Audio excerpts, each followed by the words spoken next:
When you look at the Mount Rushmore of comic book superheroes in American comic books, you're thinking about Spider-Man, you're thinking about Batman, Superman, and the number 4 is likely Wolverine.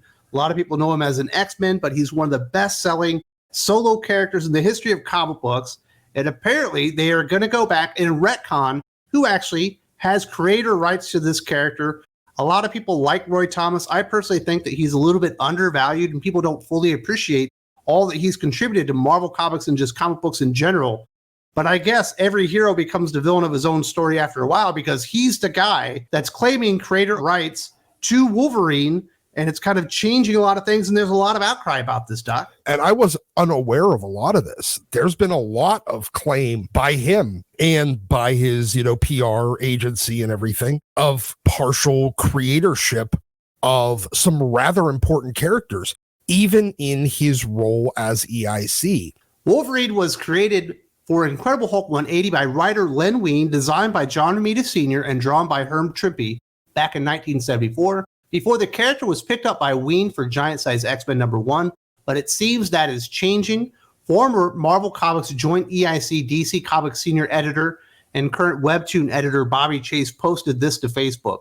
Recently, my friend and Len Wein's widow, Christine Vallada, got a call from Marvel executive David Bogart informing her that in the upcoming Wolverine and Deadpool movie coming out this July, Roy Thomas will now be credited as the co-creator with Len Wein and John Romita Sr., and David said it's a done deal. I was standing in Christine's kitchen this past Sunday as she told me about the phone call. Of course, Christine is seriously concerned about Len's legacy. Len was profoundly important to the comic book industry, and that legacy is being changed for the worse 6 years after his death. And that's really where it gets pretty gross when you get to the details that Len Wein is not here to defend himself. John Romita Sr. is not here to defend his creator-owned rights. Stan Lee is not here as somebody that probably would have had some inside information about how this all went down. And now that they're all passed away, Roy Thomas is trying to sweep in and take creator credit for this character that likely draws a lot of royalties and likely puts some food on the table for Len Wein's widow after his untimely death. It has a very, very serious appearance of impropriety here. Like he waited until all these other creators, all these other folks that could dispute his arguments for claim of creatorship, he waits until they're all passed so that he can stake his claim. And that seems just really dirty and underhanded to me. Len Wein was still doing the convention circuit until his passing. Wolverine has been a ultra popular character for over 40 years now. Roy had plenty of time if he had a legitimate claim on creatorship of Wolverine, but the fact that he waited until now gives the appearance of impropriety, gives the appearance of someone trying to kind of snake in at the end and steal credit at the finish line. Wolverine is probably a character that brings in a decent amount of royalties. Royalty deals with Marvel have never been all that great. For most of the big publishers have never been great, but when you're a widow and you're living on some form of a fixed income, I guarantee that creator money is relied upon. And I don't know how this would affect it. I don't know if that means less money out of Marvel's pocket or if they cut up the percentage now by 3 instead of by 2, in which case you're taking the food out of the mouths of other folks, most of whom are widows at this point. Yeah, pretty gross stuff. Let's hear a little bit about the claim.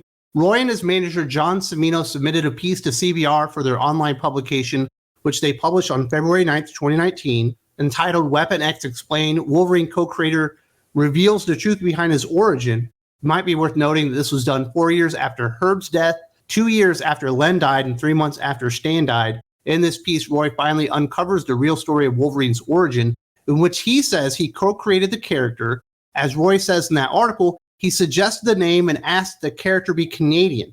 But he was serving in the role of editor-in-chief. That is his job, to talk about ideas and brainstorm and help people get to the finish line with their characters and everything. But even under that, just the name and him being Canadian is not Wolverine. At that point, if we're going to let people have creator rights for characters because they suggested a detail or two along the way, we're going to have a tsunami of litigation over this kind of stuff. I mean, it'd be like saying, you know, you get creator ownership for Tim Drake because you decided he had to wear pants instead of just the bare legs that they had for earlier Robin. Booty shorts stuff. Yeah, exactly. You know, that does not make you a creator. Just put pants on him isn't a claim. And the same way that a name, especially a name that's already an existing animal and a nationality, none of them are terribly important, you know, fundamentally to the character. You know, the Canadian thing is probably the least important part. The name, yeah, you know, Wolverine's a cool name and all, but regardless, that does not make you a creator of the character. That is very, very, very basic stuff.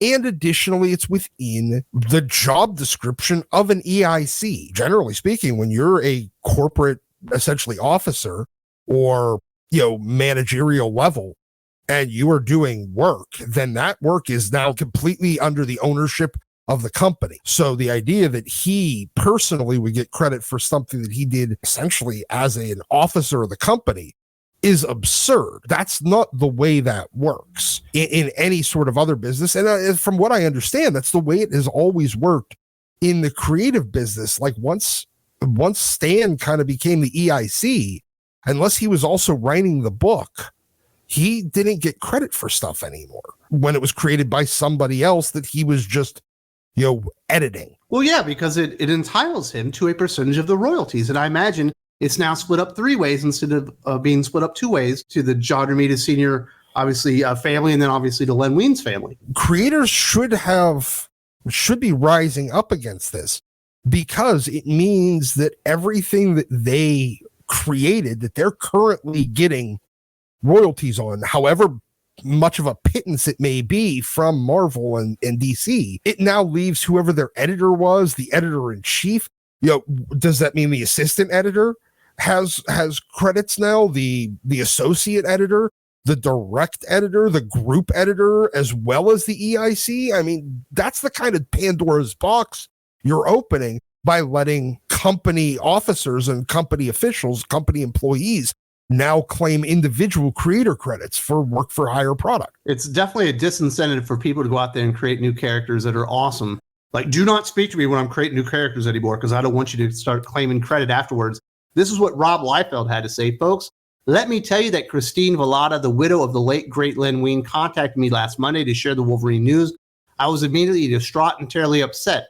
I have been simmering ever since. I have received hundreds of requests in the last 24 hours to weigh in on this matter, and I will. Believe me, it's coming. I just need more time to settle. Yeah. Kind of giving you an idea of just how pissed off people are about this and what Roy Thomas is trying to perpetrate over there at Marvel Comics right now. It's taking money out of the pocket of people that really need it, just for your own ego and your own greed. Well, I imagine he wants his widow to have some of that money too when he dies. Absolutely. And I understand that, but guess what, dude? That's the problem with when you took your corporate job after you He moved has out plenty of creator-owned credits for Marvel characters. Absolutely. I mean, you were responsible on a creative level, not on an editorial level, on a creative level for dozens of characters back in the late 60s and 70s.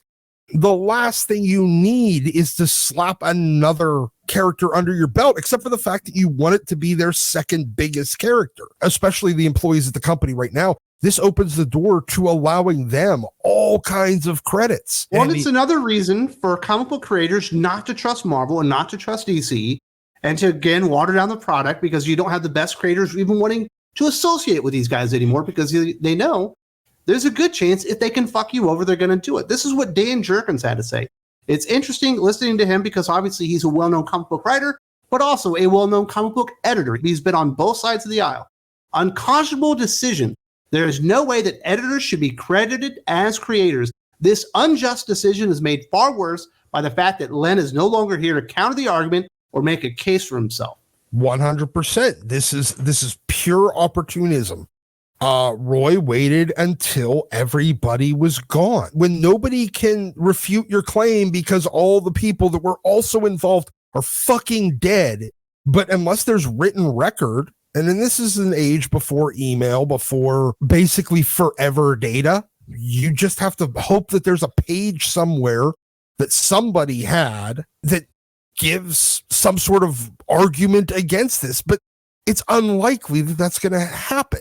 And it does feel like Roy hand. Thomas was laying the groundwork for this.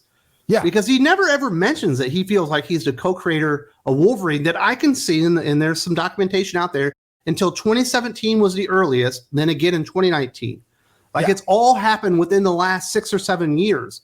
Yes. This character has been around for a very long time. 1974, he had, 50 years to say something about this? And then he waits to the very end, planting the seeds, trying to make his case and make a claim to a character that, sure, I imagine he had some oversight in the creation of the character. He was the EIC. It was his fucking job. Yes. But it does feel like just real scumbag behavior. It's one thing to get credit inside of the company for kind of shepherding things or spearheading things. That's one thing to get credit within the company. That leads to promotions. That leads to raises. But it doesn't lead to partial ownership of characters. It never has historically. You mentioned the character's been around for 50 years.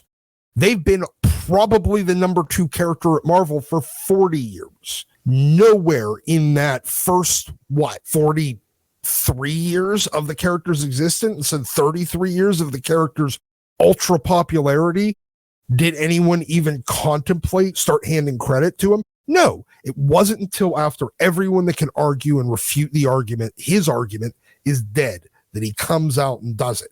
It's frankly sick and disgusting. Even Mark Waid himself, one of the biggest scumbags in comic books, sees Roy Thomas and what he's doing for what it is. Just absolutely despicable, villainous behavior. I don't want one thing to stain somebody's entire legacy, but this is pretty gross, slimy behavior. It really is. I mean, Mark Waid, a guy who basically built his career off stolen fucking valor. Good job rewriting Alex Ross's scripts and claiming co-creator status on Kingdom Come, you fucking hack. Well, Alex Ross has never disputed that. Yeah, Alex Ross has never disputed it. He probably should, but that's because they're friendly. But no, it's bullshit and it's disgusting. And I'm really questioning whether or not Roy Thomas is underappreciated, because he's damn sure not underappreciated by himself. I do want to say thank you very much to Doc. If you're looking for more scintillating conversations about what's going on in comic books just like this, you get over 3 hours of Doc every single week on the Patreon. You get the comic book review, you get the comic book subject, all uncensored, unedited, and you get the Q&A with Doc. You can ask him all the questions you want. There's a link to the Patreon in the video description.